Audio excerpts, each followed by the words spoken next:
기도하겠습니다. 하나님 아버지 감사합니다.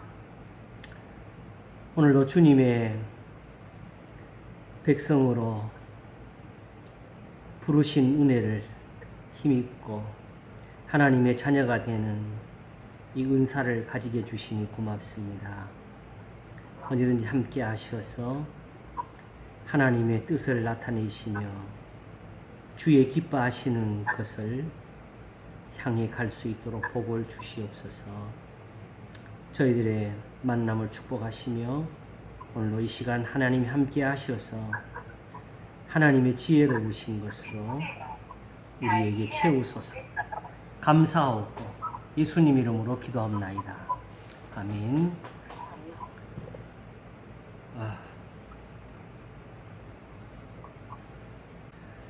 이번 주간은 조금 심각한 좀 돌아봄이 있었습니다. 그동안에 이제 하나님의 영, 그리스도의 영 하면서 이제 마지막 이제 성령까지 이렇게 왔잖아요, 그지요?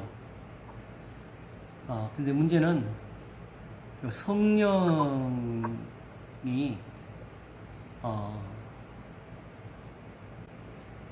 지금 마지막에 성령이 친히 우리 영으로 더불어 우리가 하나님의 자녀인 것을 증거하시나니 그랬잖아요, 그렇죠?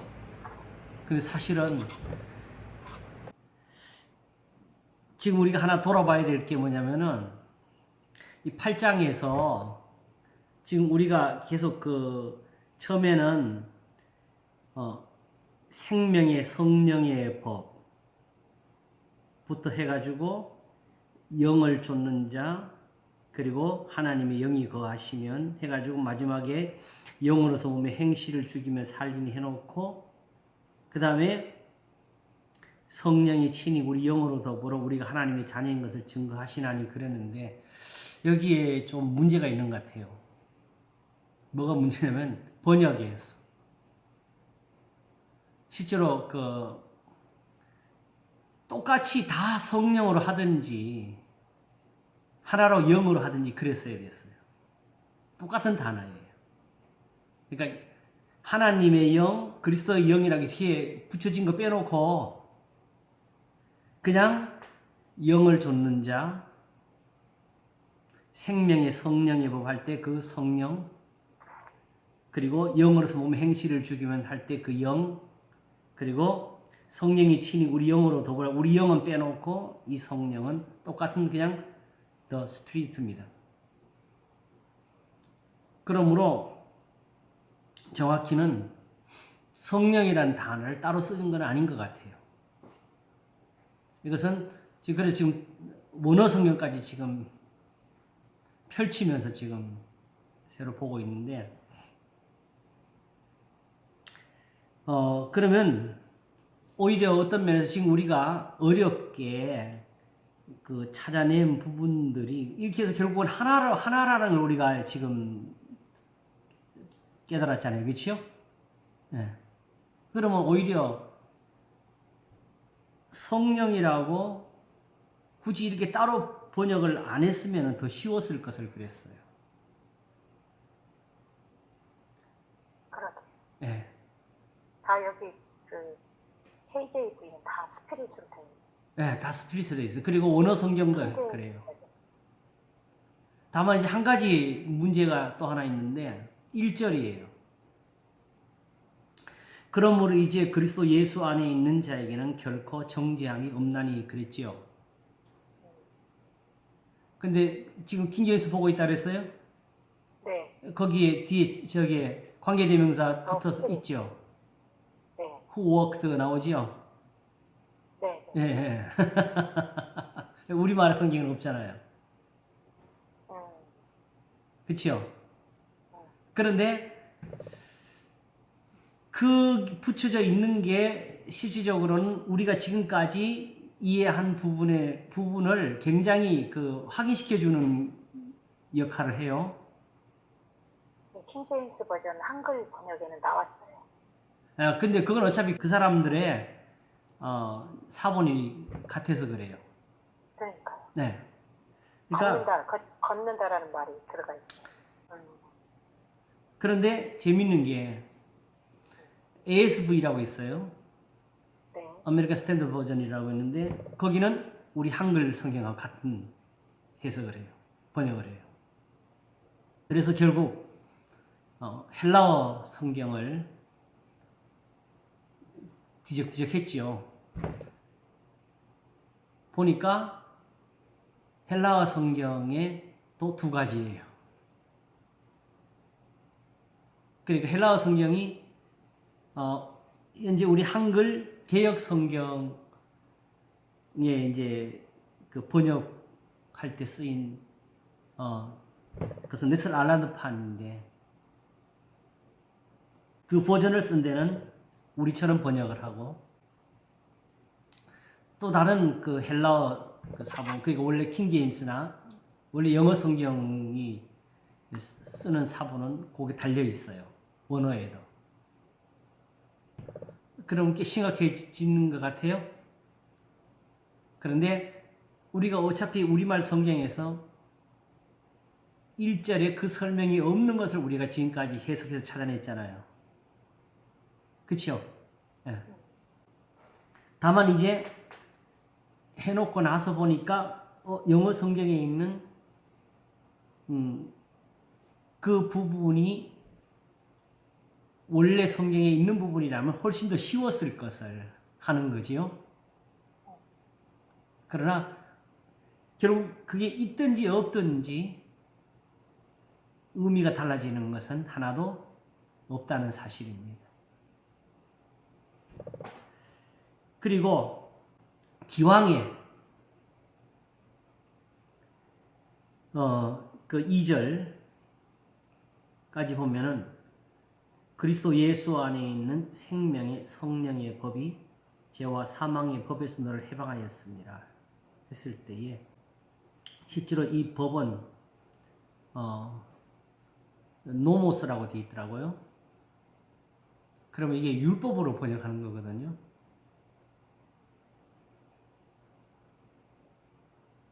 그러니까 생명의 성령의 법은 성령이 아니고 생명의 영의 법이에요. 그리고 본질은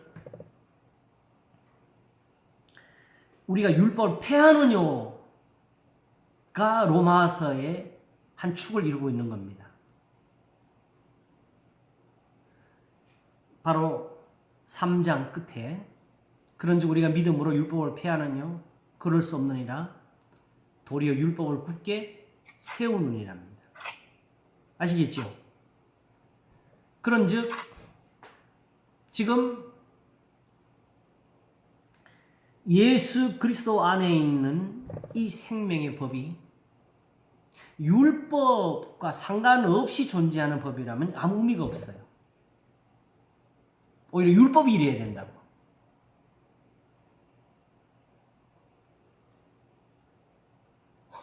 그래서 3절은 그냥 바로 율법으로 번역이 되어 있잖아요. 그죠? 율법이 육신으로 말미암아 연약하여 할 수 없는 그것을 하나님은 하시나니. 그러므로 오히려 기회에 복잡했던 것을 조금 더 확실하고 단순하게 이해할 수 있는 그런 길이 생겼다는 게 오히려 도움이 됩니다. 제가 볼 때는. 전체적으로 해서 그렇다고 달라진 거 하나도 없지요. 그치요? 네. 오히려 제가 볼 때는 그렇게 그냥 그 영으로만 쭉 온다 그러면 오히려 더 쉬워요. 제가 볼 때는. 그리고 뒤에 가서도 마음을 감찰하신 이가 성령의 생각을 아시나니 할 때 여기도 다 똑같아요. 그냥.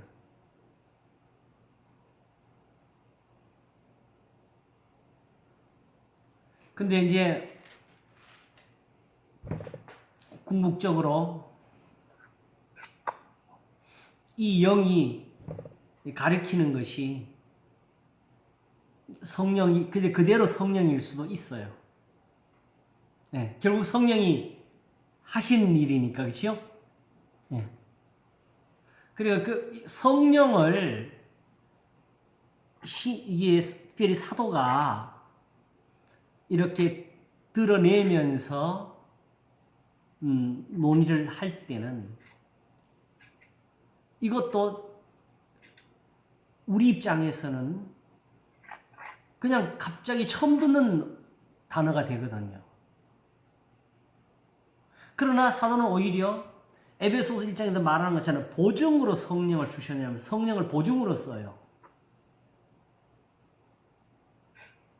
그러면 우리가 생각하는 어떤 이원론적인 의미에서 막 영이 돌아다녀가지고 우리 속에 들어왔다 나갔다 하는 이런 식의 그 성령을 말씀하는 것이 아니고 보다 이미 우리에게 증거되어 있고 또 지금도 증거로서 역사하고 작용하는 그 영을 가리켜서 성령이라고 하는 거예요. 그 지금도 성령도 마지막으로 나온 게 성령으로 번역한 이 부분이 우리 영으로 더불어 증거한다고 하잖아요. 그렇죠? 그러므로 지난번에 이제 로마서 8장을 다시 보게 될 때 우리가 그 논의한 게 생각한 게 뭐였냐 하게 되면은 로마서 8장은 특별히 살펴보면은 새로 보면은 이 8장에 나오는 이 내용들이 신구약 성경이 어디에도 이렇게 쓰여져 있는 부분들이 없는 거예요. 정확히 말하면. 그런데 이것을 사도는 실제로 첫째는 유대인에게요 또는 헬라인에게 하면서 그들이 가장 알아들을 수 있는 말을 썼다고 지금 하는 거죠. 그러니까 여기에 나오는 이 언어들은 유대인들 중에서 경건한 사람들에 속한다면은 다 이것에 대한 공통분모를 가지고 있는 겁니다. 그래서 마치 그리스도를 가지고 예수가 그리스도라는 것을 증명하는 것처럼 성령도 이미 여기에 한 증거로서 등장을 하는 겁니다. 이 점에서 모든 것이 율법으로 나온 거잖아요. 그죠? 영의 생명의 영의 법이라고 하면서 시작을 했어요. 율법을. 그리고 죄와 사망의 법도 죄와 사망의 율법이라고. 그러니까 율법에서 죄와 사망에 이르게 하는 부분과 생명에 이르게 하는 부분을 같이 본 거죠. 그러면 지금까지 내가 그리스도를 알지 못하고 유대인으로서 바리새인으로서 율법의 흠이 없는 자로 하며 사는 동안에는 죄와 사망의 법에서 살았던 것이고 이제 예수 그리스도로 말미암아 율법을 버리는 것이 아니라 오히려 그 율법에 있는 생명의 법을 따라서 지금 살게 됐다. 원래 하나님께서 율법을 주실 때는 이를 행하는 자는 그로 말미암아 살리라고 주신 거잖아요. 그렇죠? 바로 그 법을 따라 사는 게 예수 그리스도를 섬기는 거다. 요렇게 가는 겁니다. 이해가시겠죠? 그러니까 이 법이라는 단어가 따로 어디서 온 건 아니었어요. 그러니까 계속 율법을 가지고 율법을 오히려 순종한다면은 거기에 있는 생명의 법을 따를 것이다. 그러면 지금 예수 그리스도를 믿는 것이 옳다. 이렇게 이제 증명을 한 거죠. 이해가시겠죠? 네. 그래도 저한테는 오히려 기회에 앞으로 성경을 조금 더 본격적으로 이제 원어 성경까지 들치면서 볼 수 있는 기회가 된 것 같습니다. 그리고 그 사본상의 문제가 거기 있는데 결과적으로 제가 지난번 말씀을 드렸잖아요. 이렇기 때문에 사본의 문제로 성경의 신뢰를 갖지 못한다면 그럼 뭘 가지고 하나님을 섬겨요? 그래도 불구하고 결국 교회 안에서 교인들한테 다가가는 것은 성경밖에 없잖아요. 그렇죠? 자유주의자는 성경을 안 버려요. 다만 다른 점이 뭐냐? 어떤 그 목회자를 위한 잡지가 매월 부록으로 내는 게 있는데 거기에 뭐라고 되냐 하면 히브리서를 어떻게 설교할까? 제목이 항상 그런 거예요. 로마서를 어떻게 설교할까? 그러니까 그걸 어떻게 전할까가 아니고 어떻게 설교할까? 이 쉽게 말하면 하나님의 말씀으로서의 가치는 이미 다 사라졌다고 생각하는 거죠. 우리가 설교를 잘해가지고 결국 어떻게 사람들을 교회에다 붙잡아 놓을까? 이게 이제 남아있는 걸로 현실이 되어버린 거예요. 그러하게 되면 솔직히 말해가지고 본인 자신도 지금 성경을 믿지 않는다는 걸 말하는 것이고, 그러면 정확히 말해서는 성경이 말씀하는 구원도 못 믿겠다는 거죠. 단지 그걸 이용해가지고 사람들을 윤리적으로 착하게 만들겠다는 그런 의도로 사도들이 써먹었을 거라 이렇게 생각하는 거죠.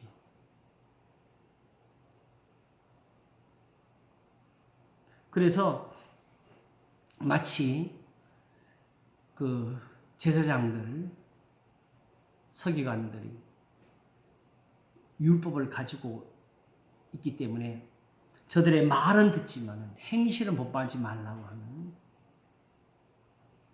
이런 식의 모습들이 나타나게 되죠.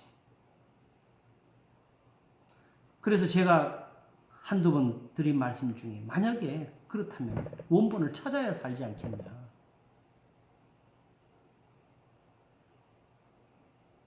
그렇지 않으면 우리 믿음 다 헛거예요. 우리가 믿는 대로 하나님 계시는 거 아니거든요. 그리고 성경이 아니면 나머지 다 뭐예요?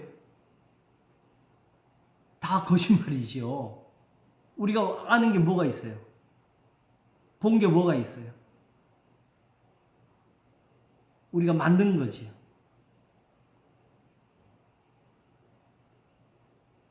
그러므로 그것이 그러한가 하는 거기서 물러설 수가 없고, 어떠하든지 진리에 이르도록 하나님의 긍휼을 구하고, 그러던 이 성령밖에 없는 현실에서 킹제임스든지 NIV든지 개혁 성경이든지 개혁 개정이든지 결국은 원래 하나님의 뜻을 찾지 못하면 끝나는 겁니다. 근데 지금 그래도 우리는 하나님 앞에 감사하는 것은 지금 보는 것처럼 1절에 그런 문제가 있지만 그것이 전혀 문제가 안 되고 있다고 오히려 보고 있잖아요. 그죠? 결론적으로는. 오히려 다른 데서 그걸 다 충분히 보여주고 있기 때문에 오히려 우리가 거기 없는 것을 오히려 우리가 다른 본문을 보면서 지금 그걸 깨달았어요. 오히려. 그리고 예를 들면은 전에 한번 말씀을 드렸는데 시편 20편 마지막에 우리가 구할 때에 왕은 응낙하소서, 하나님을 왕이라고 하면서 부르는 것을 NIV나 지금 개역개정은 우리가 부를 때에 왕을 구하소서라고 번역을 해버렸단 말이에요. 그래서 제가 그 구약을 전공한 어떤 교수님하고 상의를 전화를 해서 물어봤어. 이게 과연 이게 가능한 거냐 그랬더니 그분 말이 원래 원어에 가게 되면은 정확히 그게 목적인지 주어인지 이 관계를 설정이 딱 정확하지가 않다는 거지. 그럼 어떡하지 우리가요? 헤매야 돼요? 아닙니다. 우리가 바로 알고 있는 대로 개역 성경의 번역이 맞습니다. 왜? 전체 성경이 그걸 말하고 있으니까. 뭔지 이해가시겠죠? 오히려 그렇게 하게 되면 성경이 안 맞아요. 그리고 그런 번역을 감히 하고자 한 사람들은 어떤 사람들이 하게 되면은 결국 다윗을 하나님 앞에 선지자적인 위치에서 보는 것보다가 왕으로서 이 쉽게 말하면 세상에서 왕들이 종교를 이용해 가지고 정치를 한 것처럼 다윗을 그런 사람으로 보고자 하는 거지요. 그래서 결국은 전체 성경을 그렇게 해서 떨어뜨리게 되고, 그러니 그 다음에는 뭐예요? 우리도 결국 저런 적용을 해가지고 교인들을 이끌자 이렇게 가는 거죠. 이거 악이지요.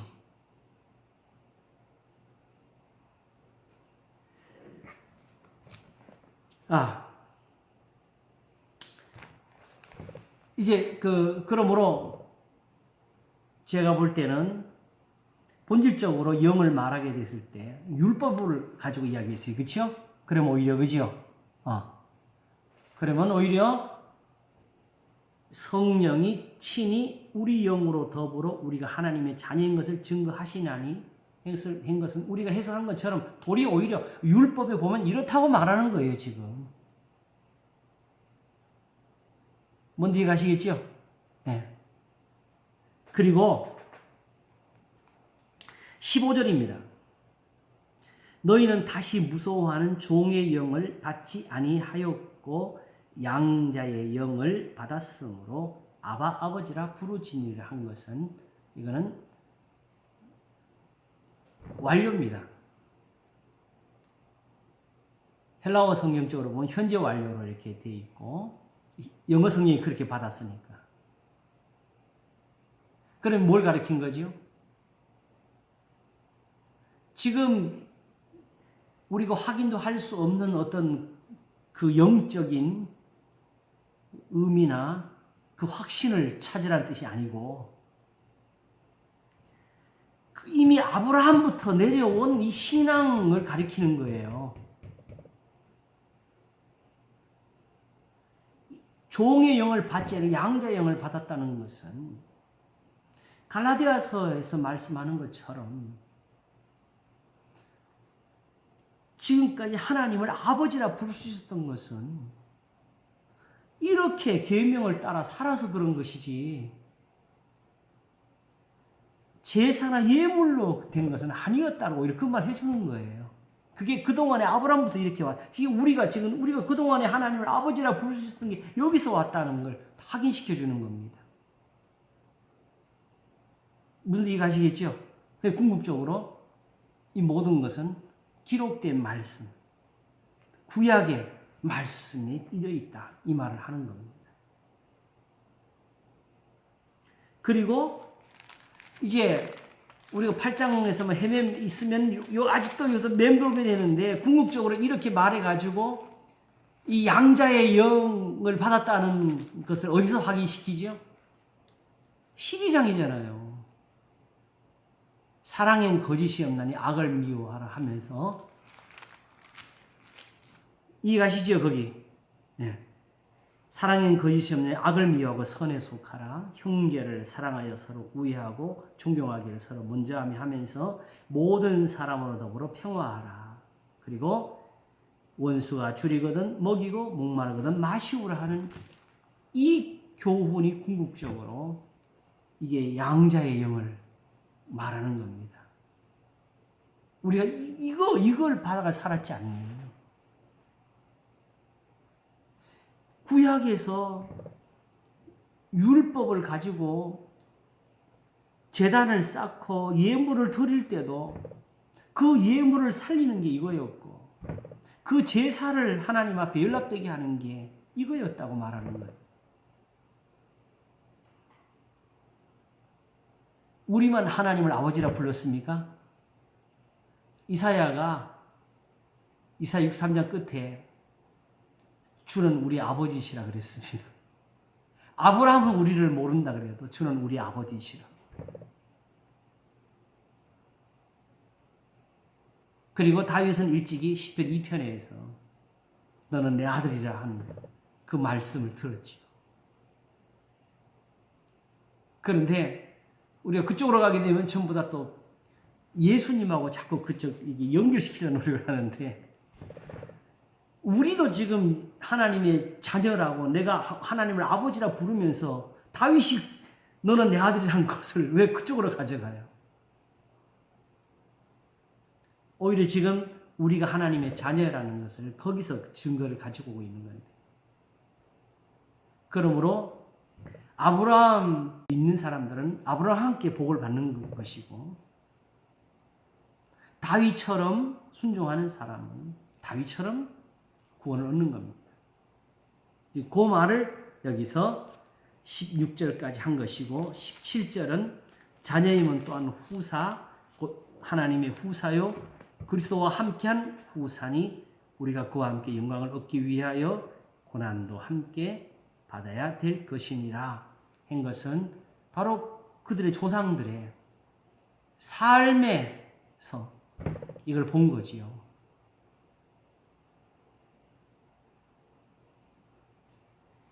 요셉이 그랬고 야곱이 그랬고 아브라함도 이삭도 본질적으로 그들이 받는 것처럼 그런 형태가 안 나타나서 그렇지.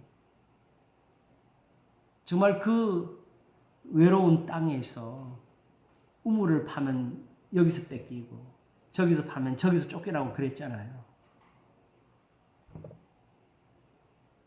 그러면서도 마지막에 아들 이삭을 위해서 노종을 시켜 부탁을 하면서 내 고향 가서 처녀를 좀 찾아오라고. 그 노인이 하도 기가 막혀서 만약에 처녀가 안 온다면 어떡하냐 이거죠. 그러면 아들을 데려갈까요? 그들의 아브라함이 절대로 안 된다. 하나님이 이 땅을 나와 내 자손에게 주기로 했다. 그러므로 만일 오지 않는다면 네가 이 약속과 상관이 없다고. 그래도 내 아들은 못 데려간다고 했습니다. 이런 걸 가리킨 거예요. 그러니까 죄가 있어 매를 맞고 참으면 무슨 유익이 있으리요? 베드로전서 가리키는 것처럼. 그러나 하나님을 생각함으로 억울함을 참으면 그거는 은혜롭다고, 아름답다고. 실제로 그리스도 안에 있는 사람들이 핍박이나 고난을 받을 때 그 글들을 다 쓴 겁니다. 그런데 실제로 거기 대부분은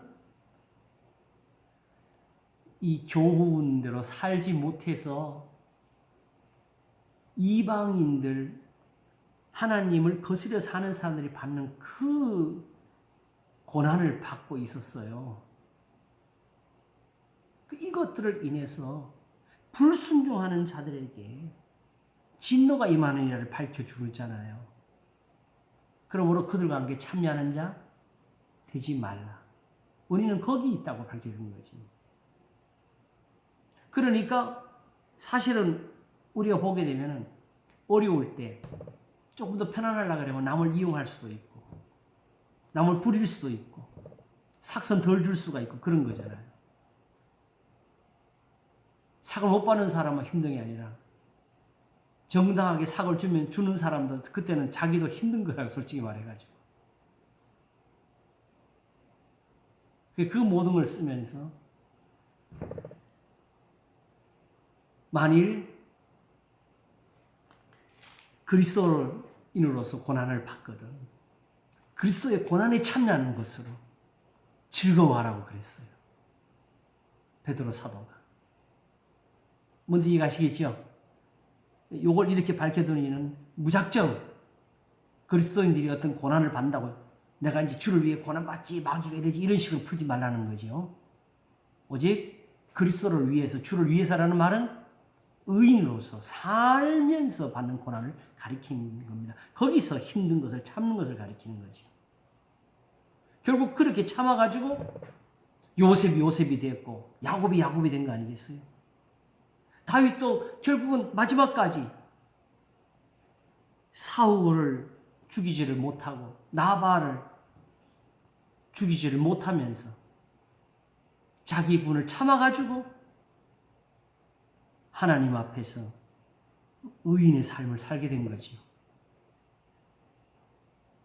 시편 37편을 보게 되면 왜 다윗이 거기에 특별히 하나님 앞에서 선을 행하라, 여호와를 의지하여 땅에 거하여 선을 행하라 가르치지요. 근데 거기서 다윗이 말하는 선이 두드러지게 나온 게 뭐가 있어요? 분을 그치고 노를 버릴지어다 하잖아요. 왜냐하면 그 은혜를 가장 많이 누린 사람이 누구였어요? 자기였잖아. 야, 이게 제일 좋다야 해보니까. 그래서 그렇게 자기처럼 참고 하나님 의지하에 사는 것을 온유한 자로 하고, 온유한 자가 땅을 차지한다고, 여호와를 기다리는 자가 복이 있다고, 다 자기 이야기한 거지요. 이렇게 해서 우리가 지난번에 17절까지 이렇게 왔습니다. 이것저것을 말했지만 그것은 지금 우리가 현재 있는 대로 한번 봐야 될 필요가 있어서 제가 설명을 드렸습니다. 괜찮지요? 네, 그래도 도움이 되셨을 줄입니다요. 자, 그럼 이제 18절부터 쭉 읽어보겠습니다. 생각건대 현재의 고난은 장차 우리에게 나타날 영광과 좋게 비교할 수 없도다. 어떤 점에서 이 말을 했을까요? 피조물에 고대하는 바는 하나님의 아들들에 나타나는 것이니 피조물이 허무한데 굴복하는 것은 자기 뜻이 아니요 오직 굴복해 하신 이로 말미암아. 이것은 주로 이사야에 나온 표현들을 우리한테 상기시켜 주는 것 같아요. 이스라엘이 하나님 앞에서 돌아오는 길에는 나무도 힘을 낸다 그러잖아요, 그죠? 뭔지 아시겠죠? 네. 왜냐하게 되면 하나님의 백성들이 고난을 받으면 땅에 비도 들어와야 되고 이런 것들 관계 있는 거죠. 그래서 하나님의 자녀들이 돌아오면 나무도 힘을 내고 열매도 주렁주렁 열리게 되고 이런 것이 나타나는 거예요. 그 표현을 함께 쓴 겁니다. 근데 결국은 정확히 따지면은 나무들이 그 고통을 느낍니까? 결국 열매가 없어지면 고통받는 건 누구예요? 사람이잖아요. 그 지금 현재의 고난은 장차 우리 나타나는 영광과 좋게 비교할 수 없도다 하니까 그 고난을 이렇게 우리한테 깨닫게 해주려고 하는 거지요. 결국 저 피조물들도 하나님의 자녀들의 영광의 자유에 이르기를 원한다. 이 표현을 쓰게까지 된 겁니다. 그러므로 궁극적으로 고난받는 것이 하나님의 뜻은 아닙니다. 그냥 믿으니까 시험을 좀 당해라 이거 하나님 뜻 아닙니다. 다만 우리는 시험을 받게 되더라도 어떻게 왜 받게 되는지 이유를 정확히 아는 사람이 사실은 많지 않잖아요. 그죠? 자기 죄를 깨닫는 사람이 몇 사람이 있겠어요. 그런데 문제는 어떻게 고난을 받든지 바로 하나님 앞에서 이런 것만큼 결국은 하나님의 자녀들이 나타나는 게 하나님의 뜻이다. 이거지요. 하나님도 세상에 고난을 주는 것을 기뻐하셔서 이렇게 하시는 것이 아니라는 걸 보여주는 거지요. 그래서 예레미야가 3장에 인생으로 고생하며 근심케 하심이 주의 본심이 아니시로다. 그래서 지극히 높으신 자 앞에서 약한 자를 발로 밟는 것은 하나님이 기뻐하시는 것이 아니라고. 사실은 결국 바벨론이나 다른 힘 있는 나라들이 이스라엘을 괴롭힐 때는 그들이 정의로 와서 우리가 이제 하나님의 사자가 돼가지고 하나님의 뜻을 따라 저들을 괴롭히자 이렇게 하는 게 아니고, 그때는 자기들이 힘이 더 세니까 약자를 괴롭히는 거였거든요. 그러므로 이 자체만 하나님이 기뻐하시는 것이 아니니까 우리가 이들을 망하지 않을 거다. 우리의 행위를 조사하고 마음과 손을 아울러 하나님께 들자. 하나님께로 돌아가자. 그러면 산다. 그 말을 하게 되는 거죠. 그래서 이제 이어서 22절에 피조물이 다 이제까지 함께 탄식하며 함께 고통하는 것을 우리가 아나니 이뿐 아니라 또한 우리 곧 성령이 처음 익은 열매를 받은 우리까지도 속으로 탄식하여 양자 될 것 곧 우리 몸의 구속을 기다리느니라 그랬어요. 근데 이렇게 말할 때 잘 들으셔야 돼요. 자꾸 이런 부분 때문에 많은 사람들이 로마에 있는 기독교인들한테 썼을 거를 자꾸 상상을 한다고. 성령이 처음 익은 열매가 누구예요? 이스라엘이에요.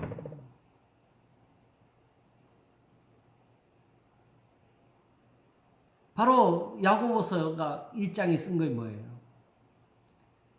하나님이 우리를 한 천열매가 되게 하시려고 진리의 말씀으로 우리를 낳으셨느니라. 그 우리가 이스라엘이에요.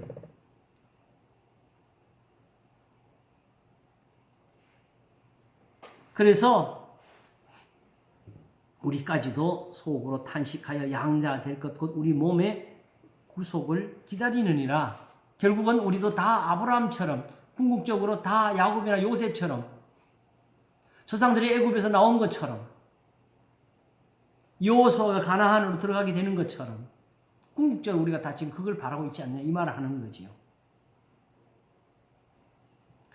그러면 우리가 바라는 이런 일들이 이게 세상에서 일어날 수 있는 일들이냐 이거지요. 본질적으로 세상에서 우리가 바라고 있지만은 얻을 수가 없어서 이 성경에 있는 것들은 성경책에 쓰여져 있으니까 그냥 일어난 일인 줄 알지만은 이게 하늘의 일이라고요. 땅에서는 이루어질 수 없는 일이에요. 그래서 본질적으로 이 말을 뭐라고 하냐면 보이는 소망이 소망이 아니니 보는 것을 누가 바라리요? 이 말 하는 겁니다. 아브라함처럼 되는 거, 다윗처럼 되는 거, 세상에는 없는 거다.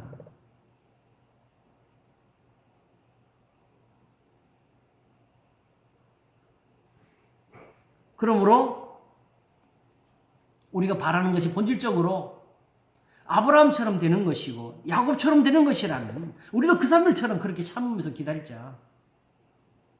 이 말을 이렇게 쓴 겁니다. 그러므로 궁극적으로 그리스도인이 된다는 거, 예수님을 믿는다는 거, 세상 말로 기독교인이 된다는 게 뭐냐를 보여주는 거죠. 그리스도인이 된다는 것은 바로 아브라함이 되는 것이고 야곱이 되는 것이고 다윗이 되는 겁니다.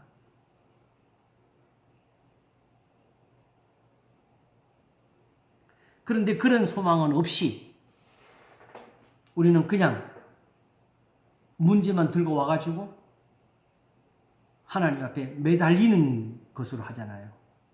근데 그건 세상 신이라고. 자, 어쨌든 이렇게 이제 여기까지 전체적으로 구약의 성경을 가지고 이야기한다는 걸 알 수가 있죠. 그렇죠? 네. 그래서 26절에 이와 같이 성령도 우리 연약함을 도우시나니 우리가 마땅히 빌 바를 알지 못하나 오직 성령이 말할 수 없는 탄식으로 우리를 위해 친히 간구하시느니라. 요렇게 할 때는 이 문맥이 이 성령으로 받아도 된다는 것처럼 보이잖아요. 그죠? 그래서 이게 전체적으로 어려움이 좀 있어요. 그러나 그렇게 할지라도 결과적으로는 성령이 도우시면 뭘 도우시겠어요? 결국은 우리가 그 아브라함처럼 야곱처럼 되도록 도우시는 거죠. 그러니까 뭐가 있어야 돼? 선지자가 기도한 거. 하나님이 그동안에는 아브라함 붙들어 주셨고 야곱을 지켜 주셨고 요셉도 인도하셨고 우리 조상들을 광야에서 만나를 먹이시면서 참으시면서 그들을 인도해 주셨는데 지금은 내가 와도 안 됩니다. 이걸 하나님 긍휼이 끊어졌습니다. 하고 탄식을 하는 거예요. 우리는 여호와의 다스림을 받지 못하는 백성 같습니다. 하나님이 다스리셨으면 그냥 혼자 꾸짖는 정도가 아니고 어떻게든지 이들을 돌이켜가지고 다시 조상들처럼 되게 하셔야 될 텐데 지금 그게 여기는 없다는 거지. 엘리야는 그래도 갈멜산에서 해가지고 최소한도 여호와 그는 하나님이시로다를 했는데 이사야한테는 그게 지금 안 되고 있는 그걸 탄식하면서 돌아오소서. 오히려 이사야가 자기가 하나님의 말씀을 받아가지고 하나님이 학자같이 알아듣게 하신다. 학자처럼 말하게 하신다. 그래서 뺨을 맞아도 부끄럽지 않고 침뱉음을 당해도 물러서지 않고 내가 사람들을 위로하고 사는데 그런 사람이 결국은 하나님 왜 지금 이 백성들은 하나님이 그냥 버린 사람처럼 돼 있습니다. 이렇게 말을 하게 되는 거죠. 그래서 어느 순간에든지 이렇게 이해하시면 돼요. 성령이 오셨다? 그럼 그때부터 예수님도 다 사라져버리고 하나님 다 살아버리고 성경 다 없어지고 이제부터 성령하고 막 음성을 들으면서 이거 절대로 안 되는 겁니다. 그런 성령은 없어요.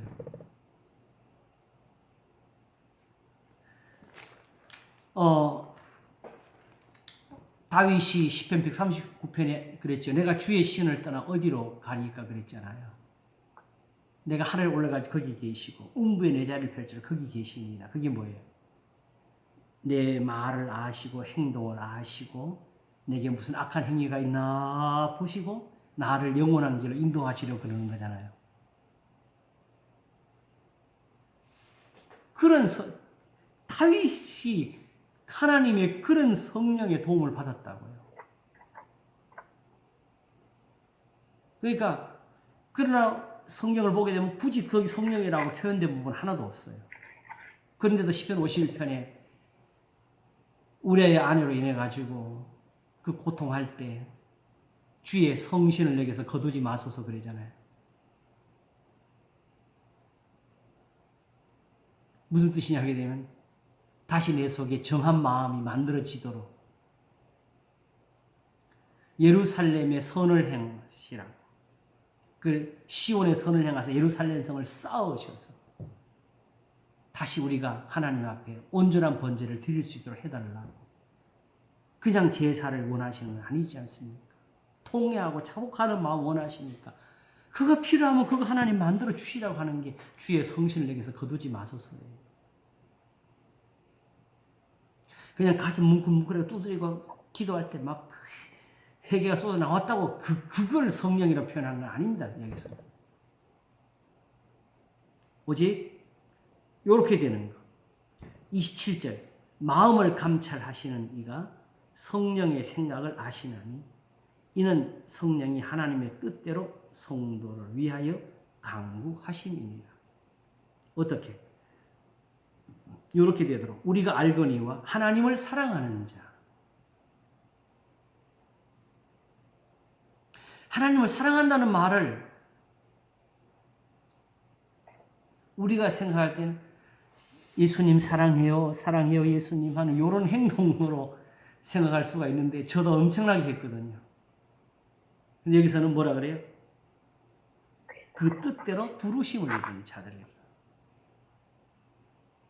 왜 그렇지요? 하나님을 사랑한다는 것은 왜 사랑해요? 그냥 그동안에 나한테 베풀어준 은혜가 고마워서 지금 무슨 일 당하더라도 나는 괜찮습니다면 고마워하는 거예요. 그게 아니고 지금 내가 간절해서 하나님께 능력 있는 걸 보고 그 능력을 구하려고 하는 게 사랑하는 거지요.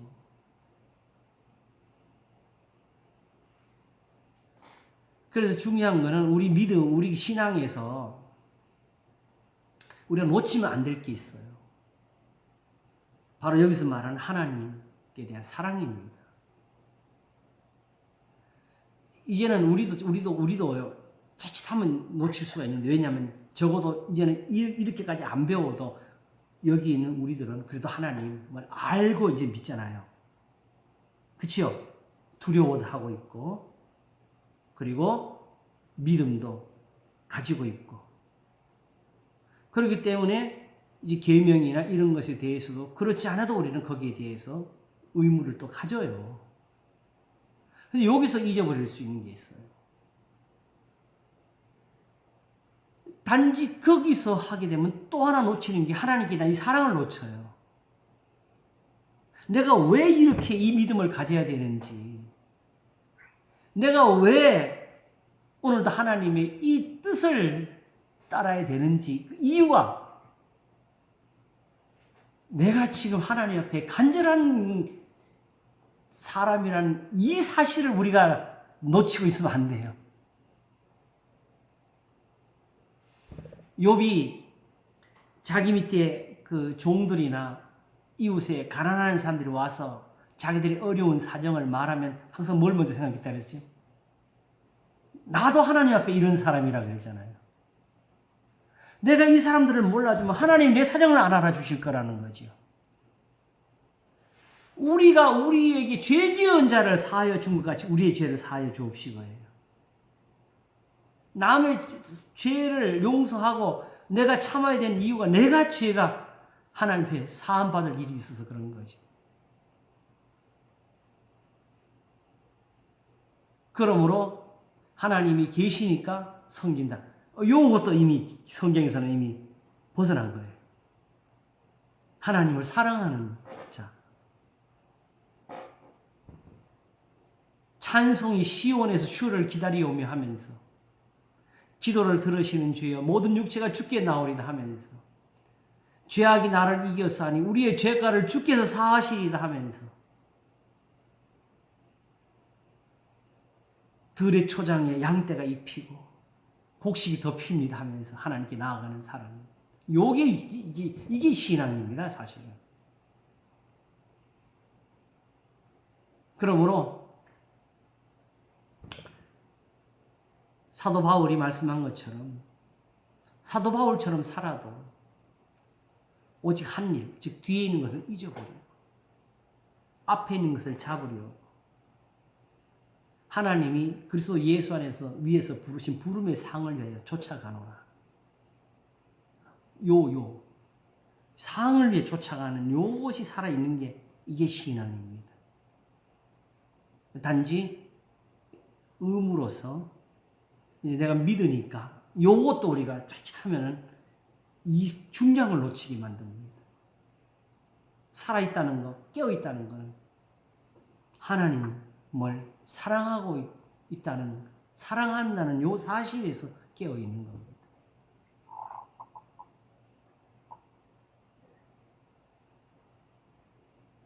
그게 없으면은 그냥 지식으로만 갖고 아, 있다가 맞아요.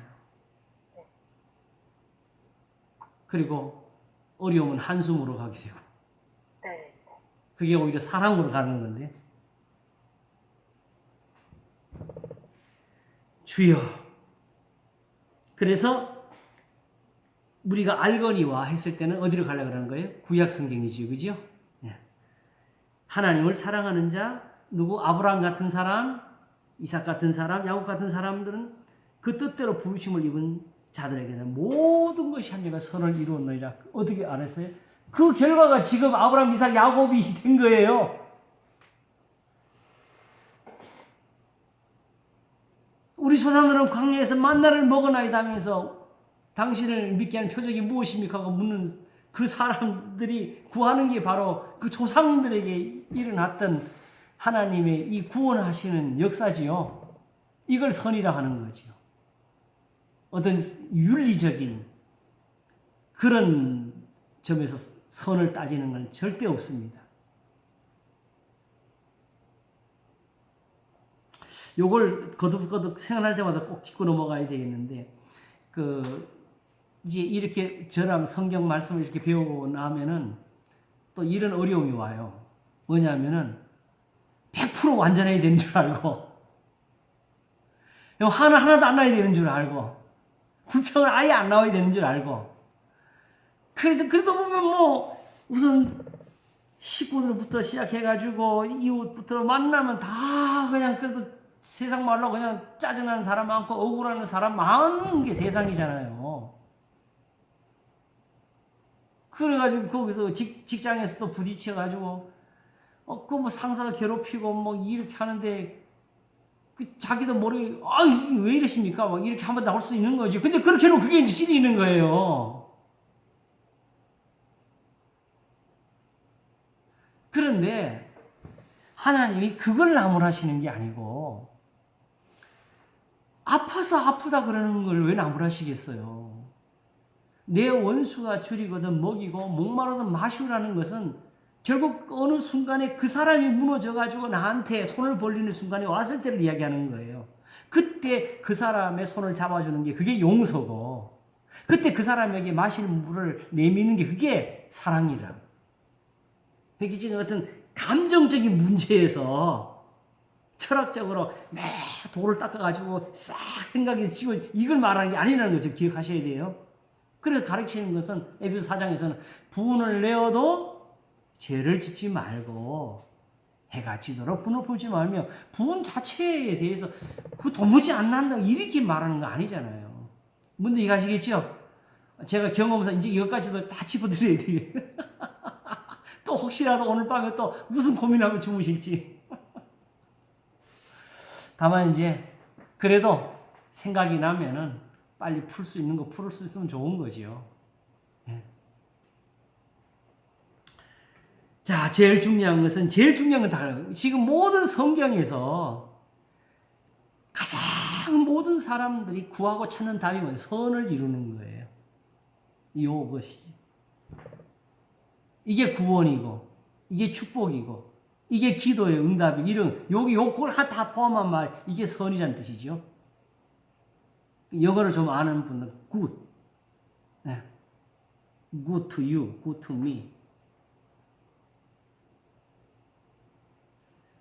재밌는 게 do your best, 그러면 good의 최상급이잖아요. 근데 good 할 때는 별로 선이란 말을 안 쓰다가 do your best 하면 최선을 다하라고 해석을 우리가 하잖아요. 그죠? 그 뜻을 알고 있으면서 우리가 이럴 때 정확히 못 연결시켰네요. 그죠? 바로 이제 그런 예가 본격적으로 나오는 게 29절. 하나님이 미리 아신 자들로 또한 그 아들의 형상을 본받게 하기 위하여 미리 정하셨으니 이는 그로 많은 형제 중에서 맏아들이 되게 하려 하심이니라. 또 이게 뭐죠? 결국 우리가 지금 살아가는 게 사도 바울 입장에서는 뭐예요? 내가 그리스도와 그 부활의 권능과 그 고난의 참념을 알려요. 어쨌든 죽으냐 부활이 이른다는 그게 그리스도를 본받음이고 예수님을 아는 지식이 고상하다는 그 의미를 말해주는 거였잖아요. 결국은 아브라함처럼 되는 게 지금 그러면 어디 가서 배울까 하는 게 아니라 알게 예수님 보고 배우면 된다는 뜻이에요. 결국 그리스도를 본받게 하는 것이죠. 그들이 바로 비록 구약에 살았지만 이미 앞서서 아브라함이 되었고 이삭이 되고 야곱이 된 거예요. 혈육이 아니고. 이해가시겠죠? 그래서 바로 그 아브라함, 이삭, 야곱, 다윗까지 쭉 그 의인들을 두고 하는 말이 또 미리 정하신 그들을 또한 부르시고 부르신 그들을 또한 의롭다 하시고 의롭다 하신 그들을 또한 영화롭게 하셨느니라고 여기도 완료형을 쓴 겁니다. 그러면 이제 답이 나온 거죠. 자, 예수님을 굳이 몰라도 아직 여기서 아직 예수님을 굳이 여기서 집중해놓고 예수님이더라 이렇게 말을 안 해도 이제 길이 나오지요. 아브라함처럼 되자. 그 답은 나온 거지요. 그걸 딱 보고 나면은 그 다음에 이제 예수님이 왜 소중해지냐? 더 이상 이제 혈과 육은 하나님 나라를 유혹을 받지 못할 것이요. 이 답이 나오는 거잖아요. 혈과 육이 뭔지 아시겠죠? 제사와 예물 드리는 거. 네. 그게 고린도서 15장까지 그게 나오지요. 그리고 주는 그리스도시요 살아계신 하나님의 아들이시다 했을 때 이를 내게 알게 하신 이는 뭐죠? 혈육이 아니요. 뭔지 아시겠죠? blood and flesh. 제사와 예물이 아니고 하늘에 계신 내 아버지시니라. 그리고 그것은 베드로가 하나님 본 적 있어요? 없잖아요.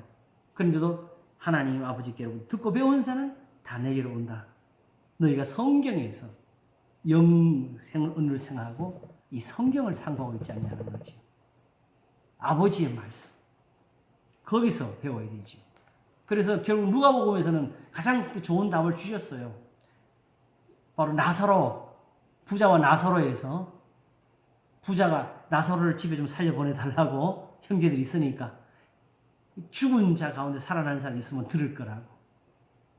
그러나 아브라함은 모세와 선지자들에게 듣지 아니하면 죽은 자 가운데 살아나 있을지라도 듣지 아니하리라 그랬어요. 왜냐? 믿음은 그냥 천국이 있으니까 천국 가는 게 아니고 지옥이 있으니까 이거 무서워서 안 가는 게 아니고 결국은 선지자들에게 배워가지고 아브라함처럼 돼야 되죠. 아브라함의 품에 가는 거죠.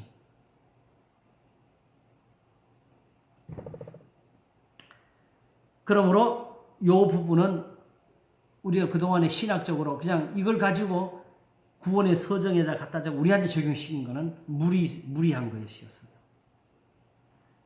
구원의 서정을 말하는 이유는 있어요.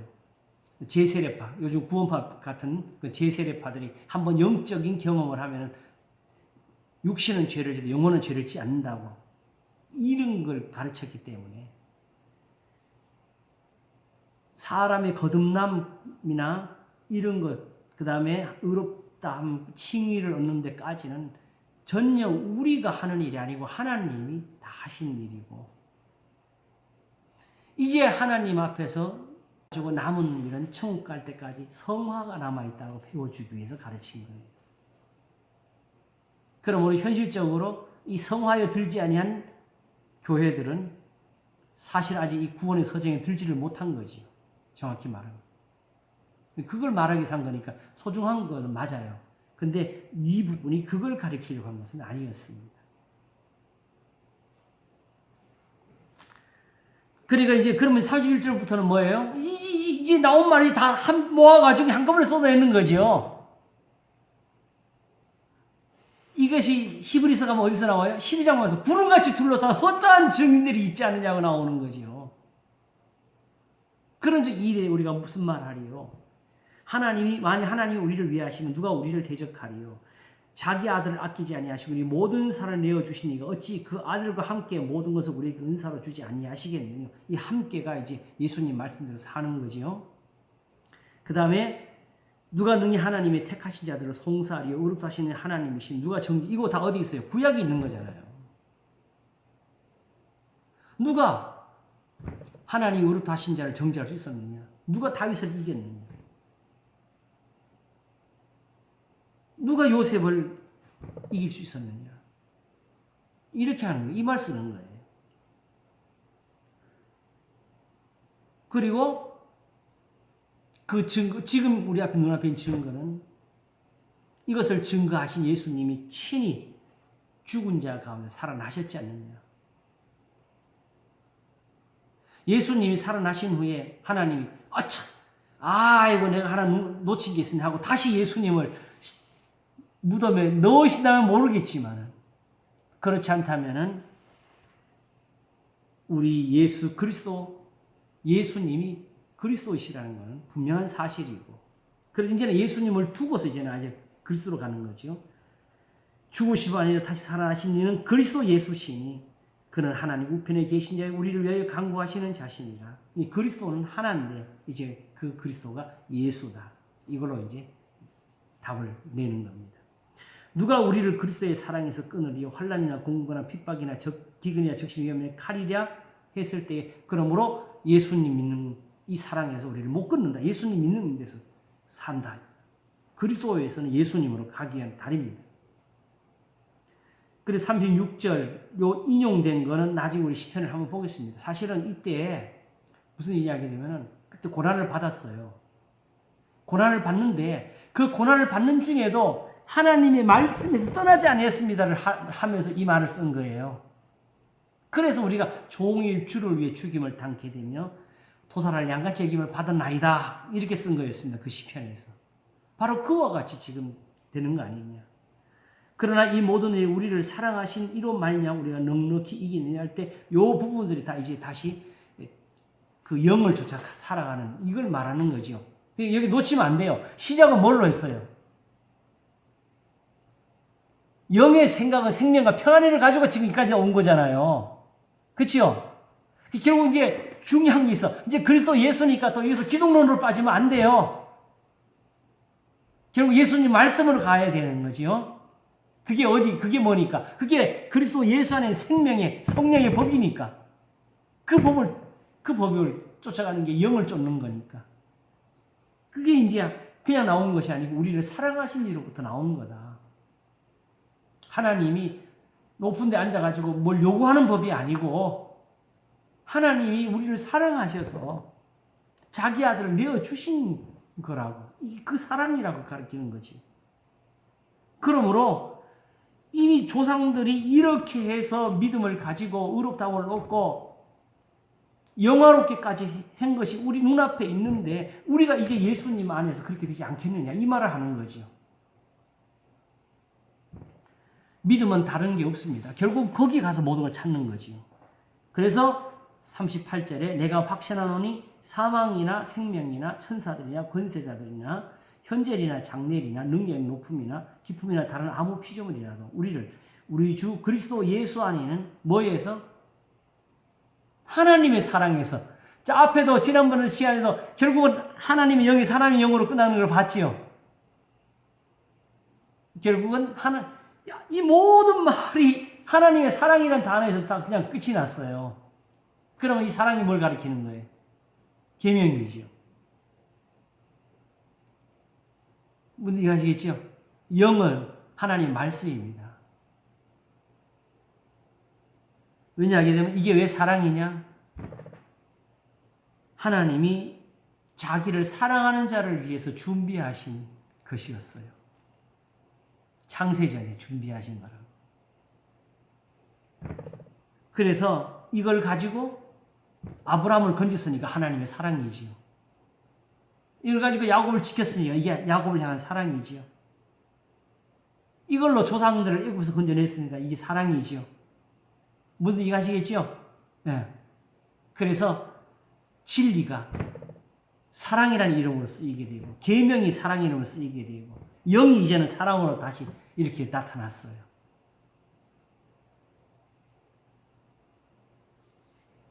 자, 이제 여러분 8장이 정리가 됐네요. 그렇지요?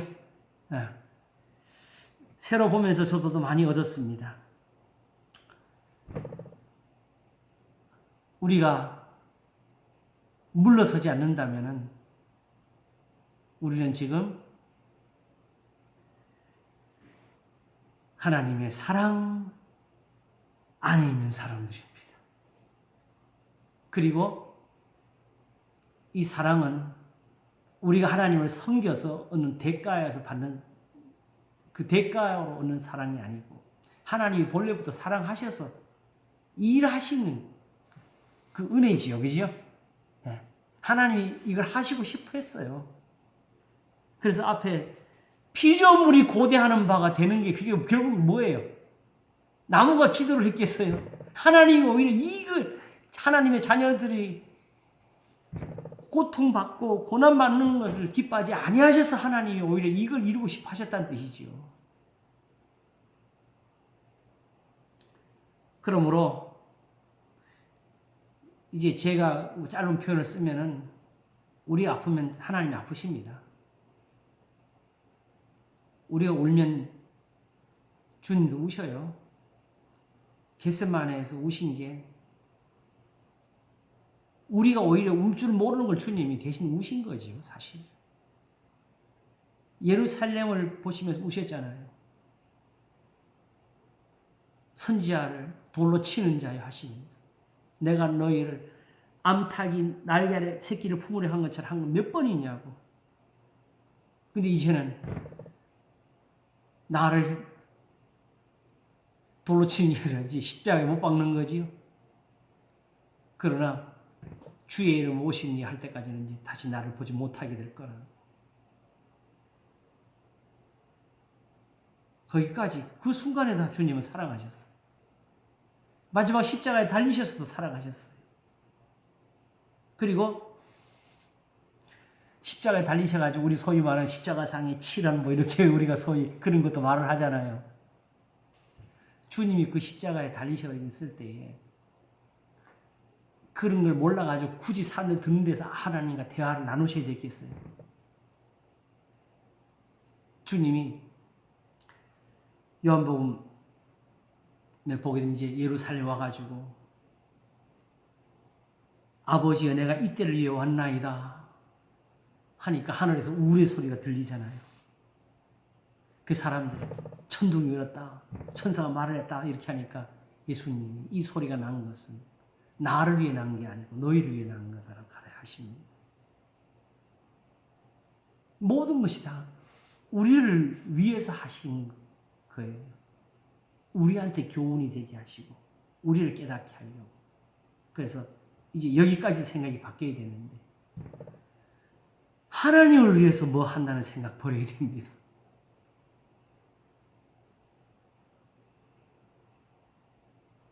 제가 이제 고포리 40은 이제 거의 정리를 하고 이제 마치려고 하는데 그 남기고 싶은 이야기가 있어서 했는데 그 이제 다음 주 이거 하고 연관해서 그냥 이걸로 정리를 하려고 하는데 찬송을 내가 찬송가를 지는 이유가 뭐냐면은 제가 깨달은 대로 보게 되면 그냥 칭찬하는 소리예요. 근데 그걸 하나님께서 들으시려고 하는 게 아니에요. 우리가 찬송을 불러드리면 하나님이 그걸 좋아하셔가지고 우리가 응답하신 그런 은혜가 아니고 오히려 하나님 오히려 그 찬송을 부르면서 우리가 교훈을 얻기를 원하셔요. 근데 많은 그 찬송 가사들은 하나님 앞에부터 헌신, 감사, 거의 예배의 용구로서 거의 만들거든요. 그러나 그보다는 예수님을 생각하게 하고 교훈을 떠오르게 하는 그런 노래가 더 필요하다는 걸 제가 깨달아가지고 제가 못하는데 다른 사람들이 안 하니까 나라도 해야 되지 않겠어요? 그 전에 한 말씀드렸는데 겟세마네는 처음에 그걸 서울신학교 있을 때 우리 반에 제가 반장이라 가지고 한번 발표를 했더니 어떤 여전사님이 대뜸 그랬다니까 그게 무슨 찬송이냐고. 왜냐면 감사도 없고 찬양도 없고. 근데 내가 고포리 와 있을 때 몇 년 있다가 그분이 여기 찾아왔어. 내가 그때 그 말을 했는데 그걸 기억하시더라고. 근데 요새 어느 순간에 새벽 기도를 하면서 그 노래가 떠오르더래요. 그래가지고 그 노래를 떠올라서 불렀는데 예수님 생각하면서 한없이 울었다고.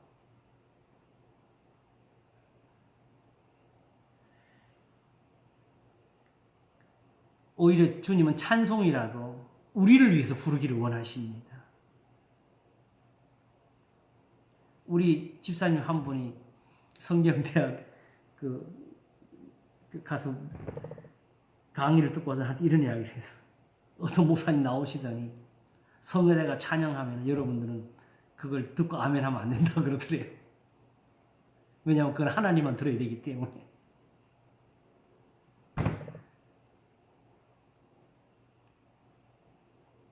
그러면 아예 그냥 성가대는 저 골방에 가서 불러야지. 우리는 그 뭐 귀를 막게 하든지 들리는데 듣고 은혜가 되는데 어떡하라고. 이런 외식을 우리가 하면 안 된다고. 무슨 얘기 하시겠죠? 네. 오히려 우리가 주를 위한다는 것도 결국은 하나님을 사랑한다는 그 말로 가셔야 돼요. 무슨 얘기 하시겠죠? 네. 내가 주를 위하는 건 딴 거 없어. 내가 주님의 사랑을 얻겠다는 게 주를 위한다는 뜻입니다. 그리고 하나님은 그렇게 우리 응답하시기 위해서 우리를 사랑하십니다. 그렇게 우리를 위하고 계시고 우리가 잘 때에도 위하시고 깰 때도 위하시고 우리의 구하는 것이나 생각하는 것보다 더 넘치도록 능히 하시려고 오늘도 그리스도 예수 안에서 우리를 이렇게 지키고 계십니다. 그러므로 이 순간도 사랑은 넘치고 있습니다. 감사합니다. 기도하겠습니다. 하나님 아버지 감사합니다.